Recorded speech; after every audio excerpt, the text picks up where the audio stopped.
Hi there everyone, welcome to Let's Have a Chat. I am Zana, otherwise known as Sue, and you can call me either. And a few weeks ago, I actually celebrated 6 months into my new mental health journey.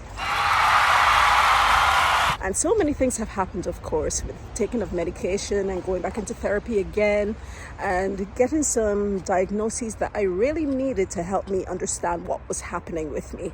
So yeah, as I go and find somewhere else to sit, maybe, I don't know, or stand, come and join me. All right, let's go.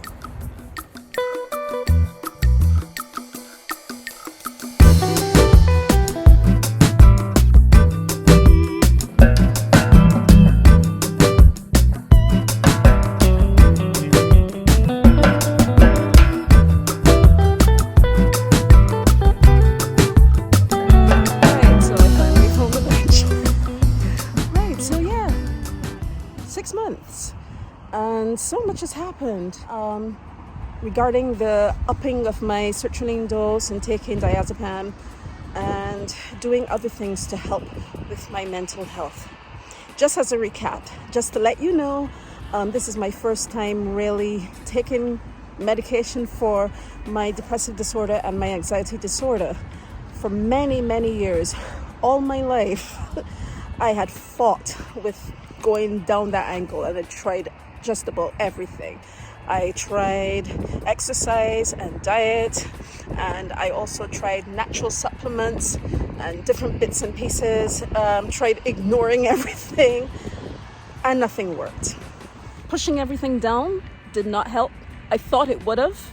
At first, I really thought that that would be the way to deal with everything. And what I found is that I hardly cried, I hardly laughed, I was quite, flatline. I was afraid to express emotion.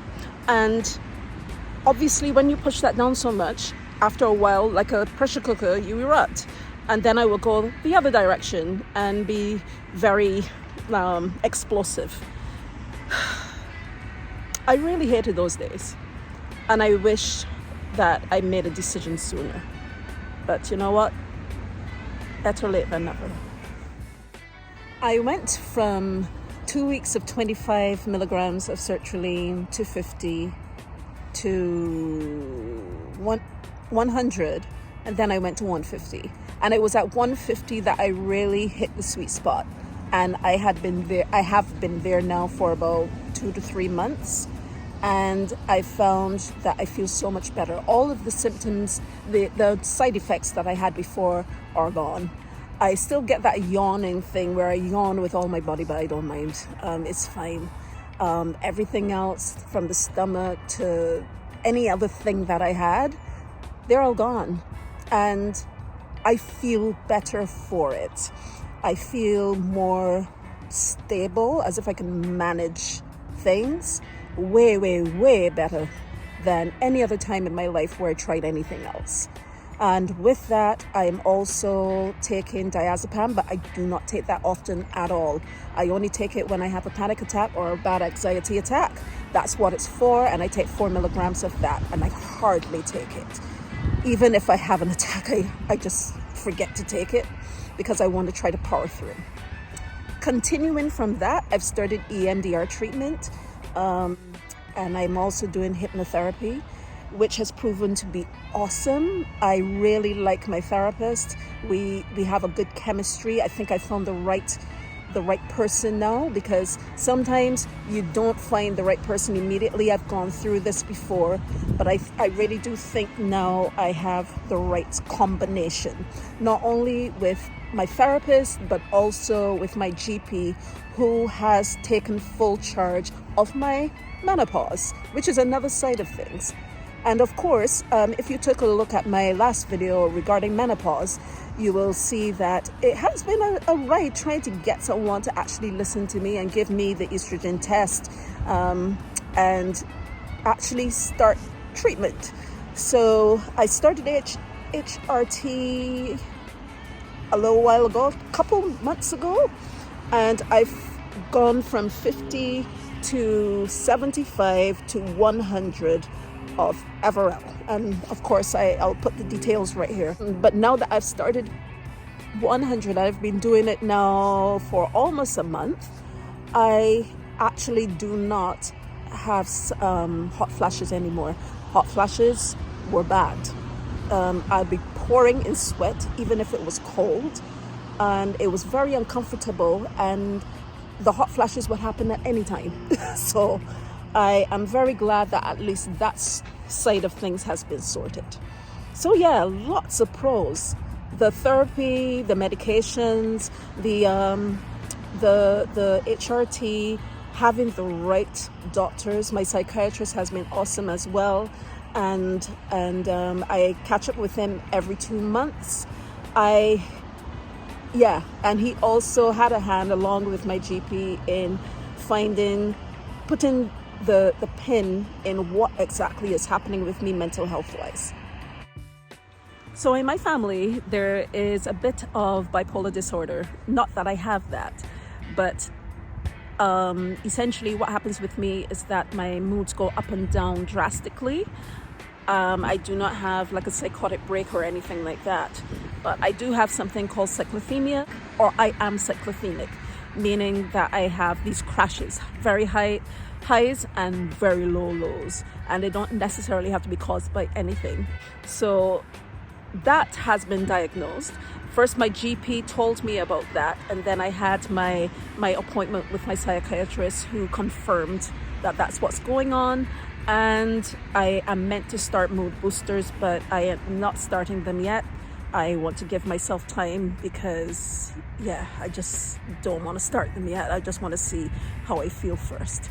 But a little segue from that is that it's really frustrating when you cannot control the moods, when you cannot control being giddy-headed, or you can't control the cloud that comes over you. Even though I try the techniques, there are times when I just have to wait for things to pass. But what I found is that the best thing to do is to acknowledge it. And when you acknowledge it, it is easier to pass through it and get to the other side of it. Decades ago, when I used to put up a brave face and pretend that nothing was going on, that's when the eruptions would happen. That's when it would be harder for me to deal with anything. But now I found that for me, the whole situation is much easier to manage, because I am acknowledging things and I'm not pushing through them. No, I'm acknowledging things and I am working through them instead of holding back. And I really think that that's a key element of dealing with your mental health. So I just want to make a point very clear that something that I've realized in my journey is that sometimes folks give you unsolicited advice. Now, I know that people mean well. I know that. And this happens to everyone that is dealing with their own journey. But we all need to remember that everyone is unique, everyone is different. Everyone at some point in time did not want to start taking medication. Believe you me, people don't start with wanting to take medication. People don't start with wanting therapy. People don't start with wanting to acknowledge anything. There are so many people who do not talk about feeling a certain way. Like, for instance, a cyclothemia. A lot of people don't even know that that's a thing, and even less talk about it. So we don't start that way. But at some point in time, you have to find what works. And if you do everything that you can in your power to try to change things, especially like myself, who have been doing this for decades, and I found that that obviously things didn't work. If you find that things don't work for you and you have to go in that direction to finally take the pill, or take a pill, or take a patch, or whatever it is, as in the case of HRT, then that is your journey. That is your journey. We need to be more empathetic that the journey of mental health is not a linear one. It has many branches for everyone, and they're all unique branches. We must be patient and be kind and listen to others, and not try to pin or our version of what should be done on others. We can have our opinions and just leave them there. And I think that would definitely help when it comes to the destigmatization of everything surrounding mental health. It will help with the therapies. It will help with managing mental health, chatting and talking with others about it and going to the doctors and things. We need to help each other up, not put each other down. So yeah, that's basically sort of it for my journey. It still continues. I'm still taking 150 milligrams of sertraline. I remember the time when I could not say sertraline, and I'll kind of input that here. And sertraline, I can't get my head around that name. My sertraline will be effective. I tell you, this sertraline, I did it. But yeah, I remember the time when I could not say that word because I mean, I was so new to everything, but now I can.